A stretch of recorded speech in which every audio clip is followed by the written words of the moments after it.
Introducing the best-selling Breathe Well Personal Aurora Air Purifier, a cutting-edge air purifier that protects way more than ordinary mask. This ultralight purifier can be perfectly attached to any face mask, especially for KN95, N95, or KF94 face mask. Created with medical-grade HEPA filter or H13 that pass strict SGS filtration efficiency testing standards. This patented advanced Japanese technology filters out about 99% of harmful particles. Designed for maximum protection and long-term use, its battery-powered fans will help you breathe easily and comfortably without compromising your health. Plus, it's wearable anytime, anywhere. Breathe safe, breathe clean, breathe easy with Breathe Well. Donita Rose, I am so excited that you are with Wellnessible for this quick chat about health, wellness, and everything in between that's going on in your life right now. Thank you. Thank you so much for agreeing for this. You are most welcome. Of course, it's good to support one another in what we're doing. So yeah, I'm honored to be here. Awesome. You know what? So I was like, when MJ, our common friend, told Mhm. me what are the things that are going to be in store for you for this year, I was like, I would love to speak with her. I mean, you've been busy. You've been a mom for JP, right? So you probably have been focused more on that. But this year, I'm guessing it's gonna be a little more of like reinventing yourself. Yeah, I think everybody is reinventing themselves ever since the pandemic hit, right? Like we have to like be open-minded to doing other things or using other platforms.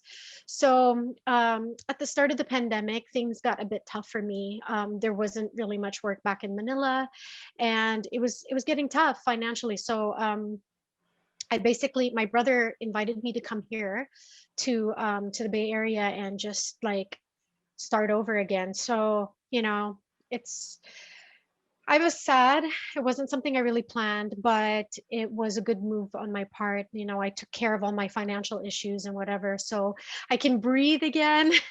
And now it's, not just having to deal with the pandemic, but it's really starting a new life here in the Bay Area. So I'm trying to find not I don't want to like to use the word balance, but I'm trying to find how I fit into this bigger picture because I'm starting afresh, and even career wise I have to start over again in a sense. So I'm just building my network. I'm meeting new people, and I'm asking around, asking questions that I may not be familiar with certain things, like how do I get a business license. Right now, I'm doing a catering gig that's coming up on the 11th, and I partnered with like one of the biggest catering companies here in the Bay Area, because Whoa.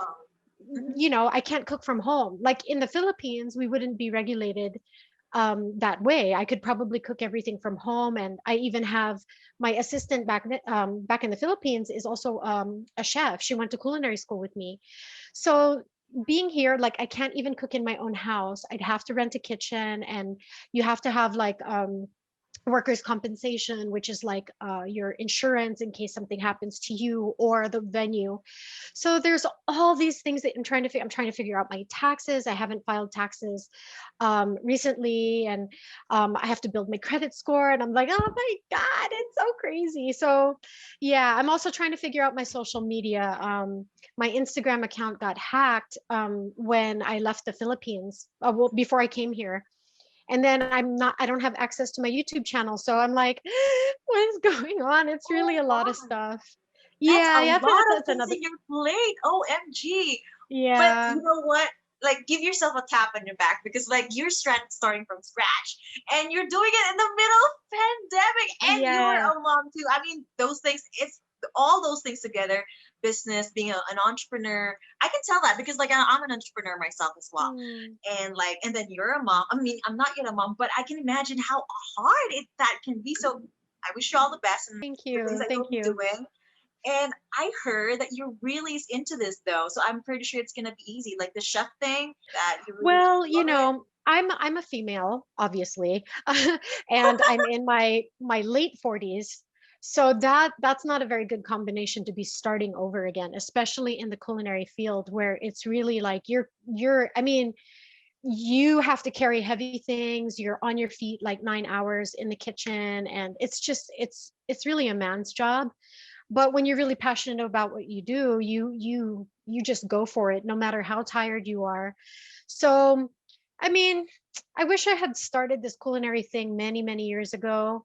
That way I would have more running years, to build that momentum. But it is what it is. And I'm telling myself that, okay, maybe I can't keep up as much as I used to 10 years ago, but that's where I'm trying to reinvent myself. I'm trying to figure out, okay, how is social media, is doing another vlog, is it a more viable approach to my, merging my connection, my passions, and my platform. So yeah, I'm just trying to still figure that all out. But the good thing is that because I don't have any financial constraints anymore, there's room for me to breathe and to be creative again.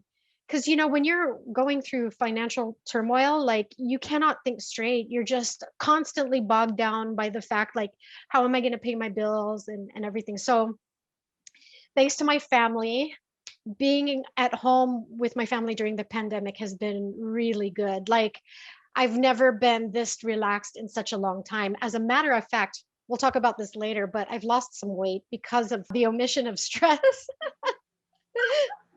Yeah. Well, that's kudos on you. You know what? You kind of reminded me of a film when you were telling me about the story there. It's called Burnt. Burn. Bradley Okay. Cooper. It's a film where he was a chef and he was like struggling at first, and then he got his Michelin star. Oops, Is this. that is that the with Catherine Zeta-Jones? No, but Bradley Cooper was in. I think was in London. He has his restaurant there. Initially, it was just Yeah, yeah, solo. no, I've seen Burn. I can't just remember. I just can't remember who he was with in that movie. Oh, you've seen it. That's good. I Yeah, forgot the yeah, name of of the course. It's a lady though. chef film. I forgot the name of the lady. I just remember the guy. But yeah, I mean, well, good luck on your journey. I know, Thank I you. mean, everything's hard at first, right? I mean, when I was starting to, it was hard. And Mm, even now during the pandemic, I mean, that's all of us, that's our common yeah, denominator right now. We just have to really cope with it, find how we can reinvent things and how we can. yeah, So I'm glad that you can now have more breather to be more creative. And speaking of yeah. breather, how are you balancing things right now? Like, juggling all those things together. Like, how do you find balance in your life right now? I was watching like a another interview a couple of days ago, and I've always kind of been hesitant to use the word balance, just because Oh, I mean, when you technically use the word balance, like, what does that really mean? Especially in my field, like, where the nature of my job is to one day be a chef, and then I wear another hat. I'm a celebrity, and then I do vlog guestings, or let's say, and then the other hat, I put on so many different hats, and I'm referring to my profession.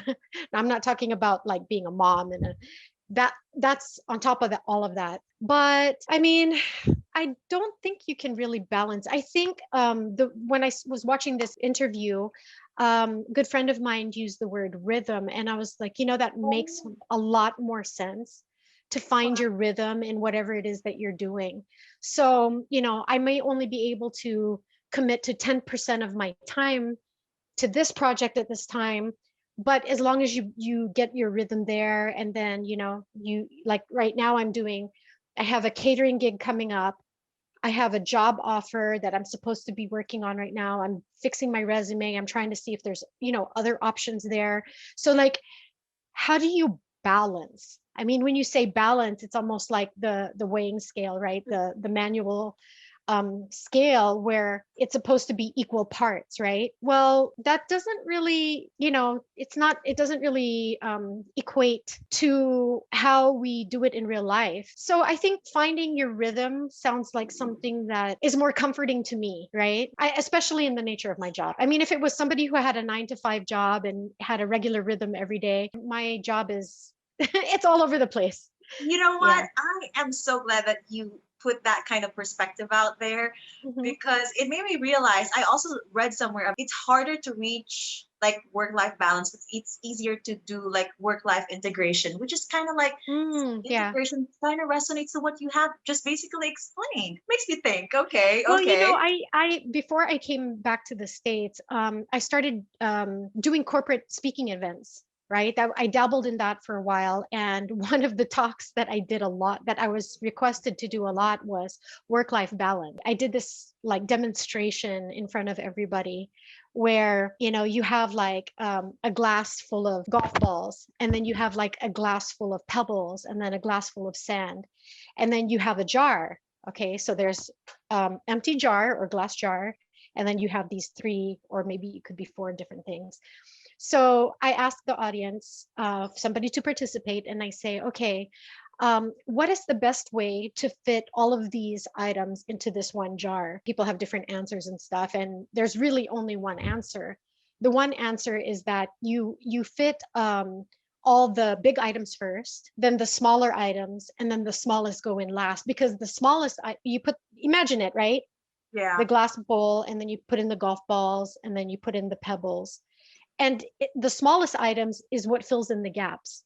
Yes. So the analogy there is that, the golf balls or the bigger items are your priorities in life. So, you focus on those first, getting the priorities done. And then the second priority would be next. And then the little things, when you have the time, then you fill them into the bowl of life. I like So that that, analogy. Yeah. yeah. I think it makes a lot of sense. But again, it's like, how do you translate that into real life? And I think that for me, especially, I'm a perfectionist. I'm always like, I have like a lot of checklists, and in my bedroom, I have post-its everywhere. Like they're reminders for me that I got to do this. And if I really think about it, if I'm being honest, being so obsessive compulsive about perfection and getting everything done adds a lot of stress. Just but the idea of saying finding your rhythm gives me comfort for some reason. It makes me feel a little bit better that, there's only 24 hours in a day. And when I think about all the priorities, if I focus too much on all the big priorities I need to get done, sometimes you can't. It's impossible. So when I think rhythm, I think, okay, I can do this much, and then maybe a little bit of this. That's as much as I can get done in a day. Okay, that's my best, right? As long as you plan it out and then you do your best, then you're fine.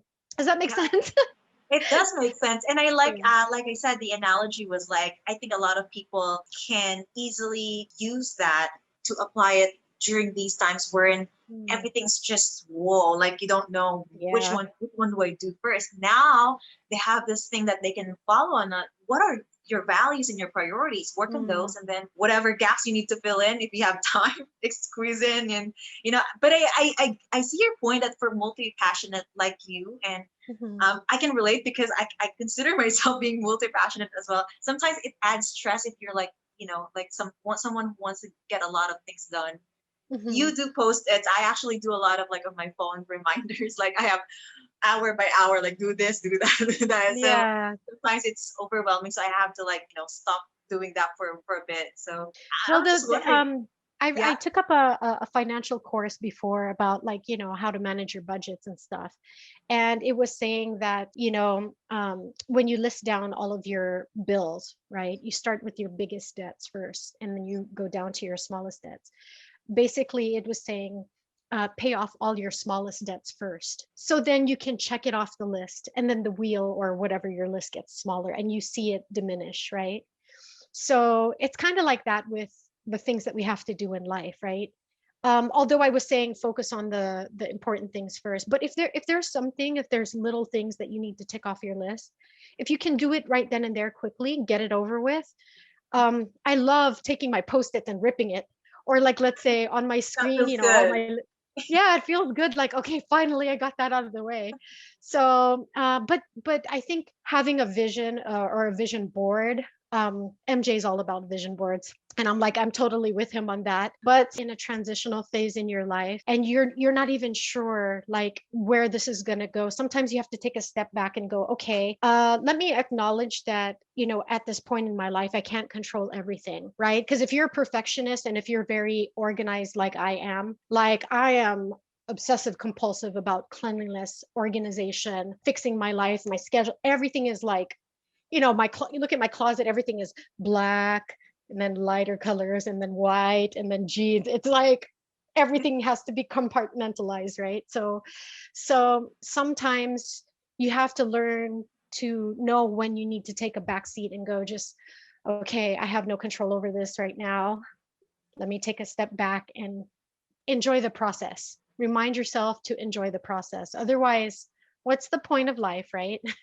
Exactly. Yeah. Yeah. It's funny because last night I was just posting on, I posted on my status, like, enjoy the journey, that is the reward. Mm, Exactly what yeah. you said. Well, I like that. And speaking of like, like enjoying things, like how do you like do certain routines and like if you have any habits that you would love, wellness routines specifically that you'd love to share that Hmm. helps you Well, deal since with this crazy times?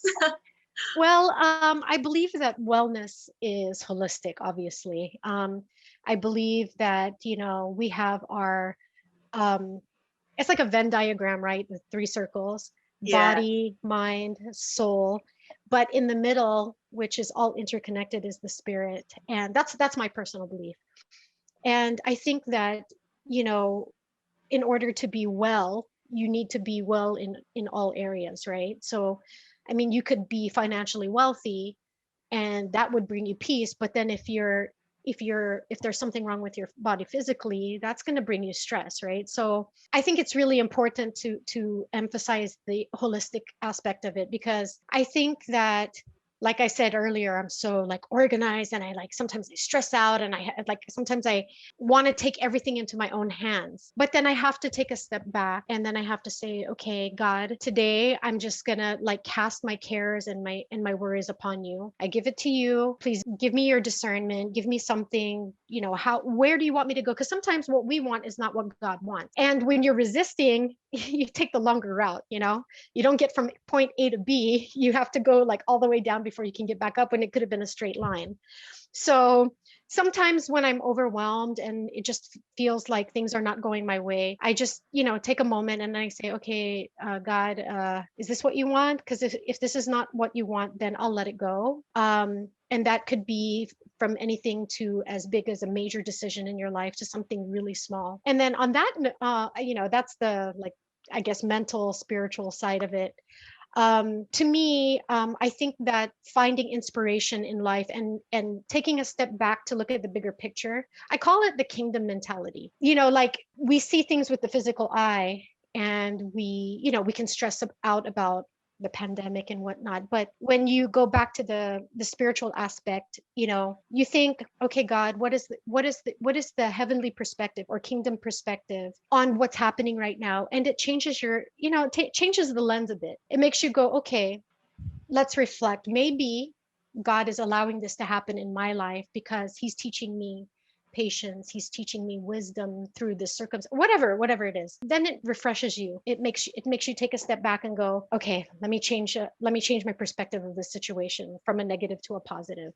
So that's something that's really important to me when I'm going through stress and whatever. And the other thing is, lately I've been like doing IF, intermittent fasting. Oh, So yeah, so the beginning of the year, it was like the second week of January. Well, back home in the Philippines, there's this church that I attend regularly, and a lot of Christian churches, they do like a corporate fast. So I always join that every year, and it's not strict. It's not like, oh, you can't eat anything. You can really choose what you want. You can skip a meal. You can actually fast television or social media, whatever it is you want to do.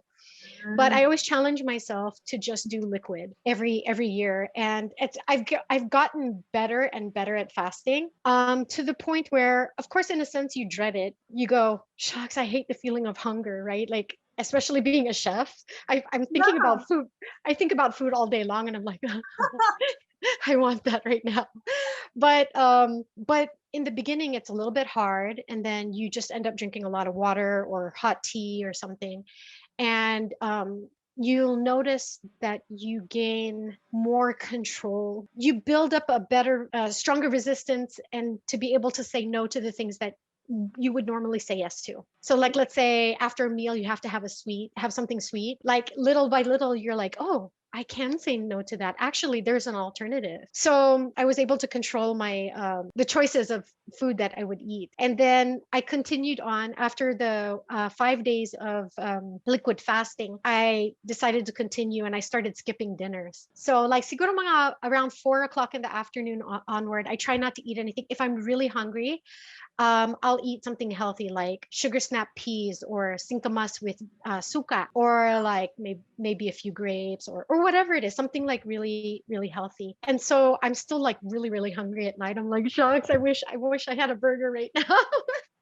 but then but then I sleep it off, and then I wake up in the Yeah. morning and I'm actually not hungry. But when I eat a dinner, like a heavy dinner, I'm really hungry in the morning. If I skip dinners, I wake up in the morning and like it's almost noon, and I'm like, shucks, I'm not even hungry. So Oh, yeah, so lately I've not been eating a lot. And then my brother is always like, eat 2 egg whites or 3 egg whites every morning. So sometimes I eat like one whole egg and then 2 egg whites, or, I kind of switch it up here and there. And then when lunch comes, I'm not that hungry. So I eat a little bit, and then that's it. Then I eat a little snack or something. And then, so I've lost quite a lot already. I think I lost maybe 13 pounds already. 13 pounds, and that was just Yeah. second week of January when you Yeah. started that. Yeah. Wow, Yeah. impressive. I know that I have not seen that happen in like years, not even a single pound. So yeah, I'm feeling really good about myself. I'm like so proud of myself, and I'm not exercising. I'm still eating, like I just had chocolate before we started, a little bit. Not So treat yeah, yourself. yeah. So yeah, I think, and then my brother, he's a gym buff. So I told him, let me finish my catering gig first, and then I'll start working out with you again. But I stopped working out since I started fasting, just to like, just I want to enjoy the process. I don't want to like force myself to do so many things at once. I just want to like have fun, like, or like go enjoy the Exactly. process, basically. Yeah. Absolutely, I agree with that. Do you have like certain word, or like, because normally people who like involved in some diets or certain Mhm. methods of losing weight, like they have this like philosophy or mantras that they tell themselves whenever they're kind of gonna about to get sidetracked. Do you have anything that you tell yourself? Because you were talking about positive mindset earlier, so No, I thought you might have one. not really. I just like, I don't know, I just keep telling myself I'm proud of you. I say Mm, that to myself, like, hey, I'm proud of you. I'm proud of you. And then yes. even if like, let's say I was really hungry, so I tried a few grapes and then they were like sour. So then I was like, but I'm still hungry. Oh, I'll have a few chocolate chips. Like I was supposed to make cookies today. Not for me, for my sister-in-law because she's pregnant. Okay, maybe for me too. But the point is, so I took a few of them in a handful, and then I ate them. So I'm like, I'm proud of myself. It's I could have not eaten them, but like, considering that I am not eating big dinners anymore, well, at this point in time, I'm quite happy. I'm proud that I lost 13 pounds. Shoot. Yeah, absolutely. I love that kind of like positive affirmation. I mean, even though it's not something that maybe you consider as a one, but it sounds Mhm. like it is, right? I'm Like I'm having proud of fun. myself. I guess that's why it's effective for me, because I don't find dieting effective for me. Like let's say stay away from carbs, or stay, or only, this, or only eat vegetables. I find myself craving that more. That's I guess the way I Oh, work. it's the other way around. Yeah, so I like intermittent fasting in that you just eliminate whatever possibilities of combinations of food. You just like, basically, I shut off. I have to shut off my mind, like stop daydreaming about what you're going to eat, just turn it off. And then I just drink, every time I'm hungry, I drink a lot of water. And then I just keep telling myself, I'm proud of you, I'm proud of you. You can have what you want tomorrow. And then, so then tomorrow comes and I'm just like, Yes. oh, I can eat anything I want. But then my stomach is not like, I'm not really like, starving. So I think it's working for me. I like it. That's Yeah. awesome. Yeah. Well, I mean, like you have walked us through about, how your professional life right now, and a bit about you, your wellness story there. I'm wondering, like, what are the other things that, are you going to be involved with in the coming months? Anything that we should be looking forward to besides, the chef thing? I know you're pretty busy with that. You got your hands full pretty soon with your gig and job offer and all that. But like in other aspects that you're passionate about, I don't know, like the acting or whatnot. Like I heard that you were gonna get. Andrew just told me this. I'm not sure if I should. Yeah, yeah. Like he said that you might getting an application for like an audition in Hollywood. Is that something that you're going to be pursuing this 2021? Yeah, well, my mom has always wanted me to just move back to the US and go to Hollywood. That's always been like her dream. So there's a lot of pressure when you think about that because, I grew up in the Philippines and I know the Philippine entertainment industry. That's my comfort zone. I know everybody there. I'm friends with everyone. There's just a lot of love there. And I don't like the competitiveness. I've never really had to audition for anything before. And if I've had to, it wasn't like I was competing with another actress or something like that. So, I guess maybe there's a part of me that's resisting that. But if an opportunity comes up, I would love to do it because I know I always joke about this, but this is like very serious because of all the things that I've been through in with my love life and like having gone through divorce or whatever. And like I've gone through so much pain that I think and I know that I'm like the best actress now. There I'm you so, go. I am so best actress now because I understand like so many varying levels of pain and anguish and heartbreak. And before before all of that happened, I would say that I sucked at acting. I think I was always resisting like heavy drama roles. I've done a few, but I kind of resisted those because I always went along the lines of comedy and entertainment. Surprisingly, right? I'm not really a comedian, but comedy and entertainment has always been my I don't know, I gotta say my I just passion. embraced you, those genres. Yeah. Yeah, So and it's like really cool hosting, that time. being Yeah. fun and all that. But yeah, ever since I went through my breakup, this last one, I mean, wow. I'm like, I'm ready for any role. Give me any role, I can do it because I know all those layers of pain, bitterness, resentment, rejection, and stuff. But don't worry, I'm not psychotic. She's like, I think I want to end this call now. I was not Yeah, even thinking of that. I'm just teasing you. Uh, Um, I, but mhm. yeah. I was wondering, like, because obviously, like, all of us have experienced pain. It's just, I mean, like, it's part of life. Like, I think it's just a matter of, like, how you positioned yourself, and now you can actually transform that for a potential acting role.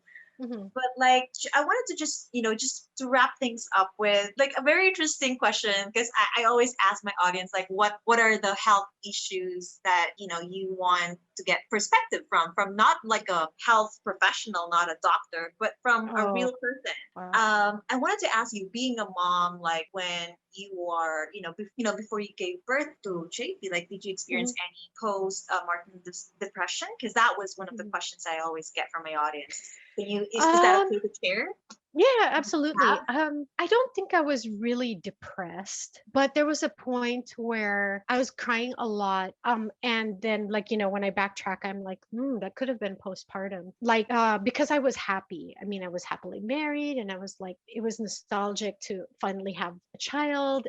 But I noticed that because I had even then an irregular schedule, even when I was taking a break, I was doing so many things. I was like going to all these like going out of the house, and so my feeding was irregular. And when you're breastfeeding and it's irregular, like you're not doing it on a regular schedule, that messes with your cycle and your rhythm and your hormones. So yeah, and then when that happens and the baby is not feeding properly, there's other things that happen, right? Like they tend to bite because they're like not getting the flow, and then you can get cuts, and then it bleeds, and then it cracks, and it's like so I had a really difficult time. I didn't even have any complications throughout my pregnancy and giving birth. It was the breastfeeding that was like dreaded. Like I never ever want to breastfeed again. Like I won't anyway. So Yeah, so why am I laughing at that?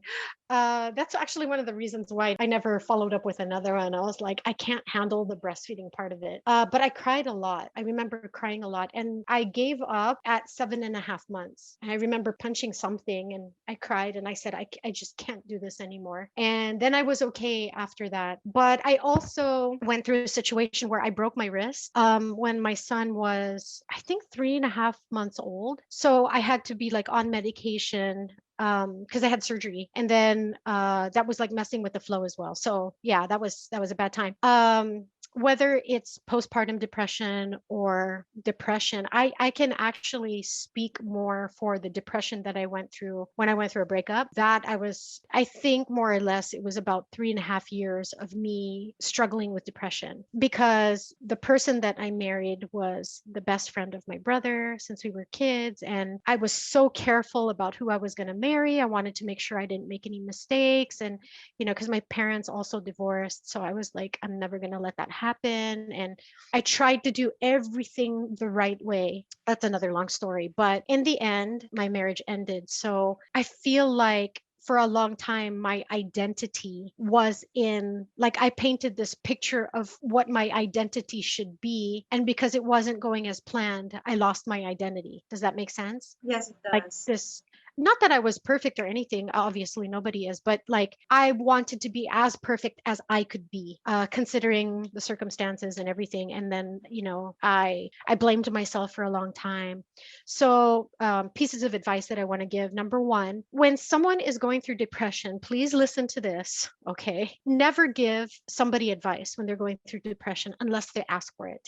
Please. It's like that person who is in depression is in a black hole. They're like hiding in a hole and they're not ready to come out yet. And sometimes people, of course, with out of the goodness of their hearts, want to help them come out. They're like, snap out of it, get out of it. And they're trying to pull them out of that black hole. But the best thing that you can do for a person who's going through depression is to crawl into the hole with them. Make them feel that you're not trying to pull them out, that you're just there for them regardless. One of my best friends back home in the Philippines, when she knew I was going through depression, she would come to my house every now and then. She'd make me soup, just drop it off, give me a hug. I'd cry. We wouldn't even say anything to each other. And then she'd leave. Or she'd say, my husband and I are going to go watch a movie. Come join us. And I was always the third wheel. And I would, of course, I'd feel sad because like, here's this perfect couple, right? And I'm always going on dates with them and they're holding hands, they're sweet. It makes me like feel like, oh, I'm missing out on something. But at the same time, there was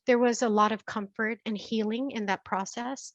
Just knowing that these two people who could be on their own solo date, right, would actually tag me along because they love me, regardless if I'm in a bad mood or I don't talk, or I just sometimes I'm just like quiet and like we're just there and they just refer back to me every now and then. And just knowing that I had support. So that's really important. And yeah, just don't judge someone who's going through depression because you really don't know what they're going through.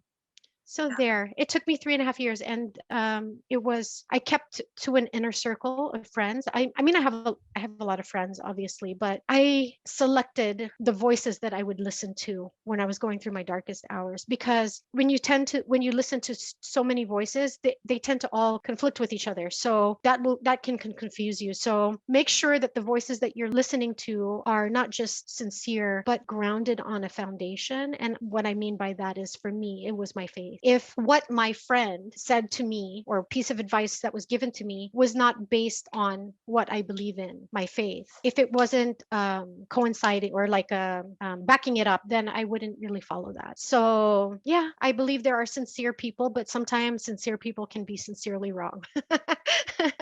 So there, and I think those are the top things that really helped me get out of depression. So yeah, and Wow, now and I'm a great actress.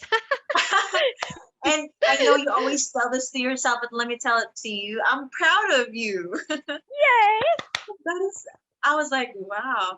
I get a lot of anxiety, when I do new things, try new things. And I'm super happy that because of the pandemic, I guess because of the shared experiences, suddenly a lot of people opened up about, their mental health, which is a pretty good Yeah. thing because we're removing the stigma out of it. I mean, I Hmm. really like it when people share about, not just, oh, my muscles, aching because I worked out, but at the same time, if your mental health is also aching, feel free to share that. Yeah. There's nothing wrong with it. Every once in a while, sometimes it's our wellness journey. I always say it's non-linear. Sometimes we get hit with mental problems. So thank you Yeah. so much.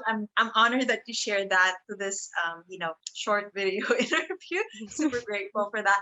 Any last message? I mean, I'm happy with everything that you've shared. I'm sure the audience have picked up so many, but any last thing you want to say? There's always going to be problems in life, but surround yourself with people that love you and you're going to be fine. Because we're all on our own journeys and we're all hit by the pandemic and we're always going to be hit through with trials in life. But like right now, I mean, what was potentially one of the most disastrous things that happened to me, right? Having to leave the Philippines and my home and sell everything. I mean, it was sad and it happened so fast. I mean, I thought what matters most? What matters most is being around the ones who love me. And, it was I know I made the right decision. Now, of course I'm staying with my brother for now. And there's potentials out there, so I'm working on that. But meanwhile, I know I have breathing room and every day all we do is laugh and joke and I'm so happy right now. I've mentioned this in a couple of interviews in the past, and I say that one of my favorite verses is from Romans 8:28, and it says, "And God is able to turn everything around for the good for those who love Him and are called according to His purposes." And I love that verse so much because whatever was meant for evil, meaning, the enemy, or, he wanted to take away everything from me. But I allowed God to turn that around for me. And I said, okay, God, what are you teaching me in this? He actually allowed me to come back to the States, be with my family. I've been spending a lot of time with family. Okay, what people don't understand is that I grew up with my family. So when Mount Pinatubo erupted in 1991, my family evacuated and I grew up in the Philippines on my own. So I'm now, because of the pandemic, what I thought was a bad thing turned out to be a good thing for me because now I'm spending all this time with family and my family's actually reciprocating. Like I used to always give to them, like financial or whatever, and love. And now I'm getting all the attention. I'm actually being babied right now.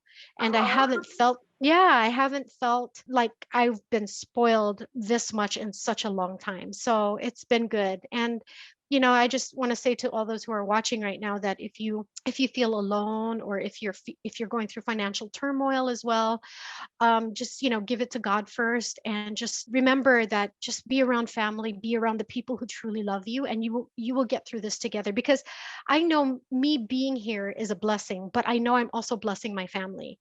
So I'm being a tutor to my little nephew. He's 4.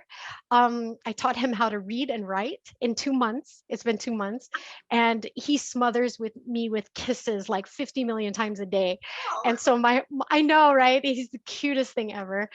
And all I do the whole day long is laugh with my brother and my sister-in-law and my son. And I'm just like, I never expected that this would be so great. So give it to God, and allow God to move on your behalf.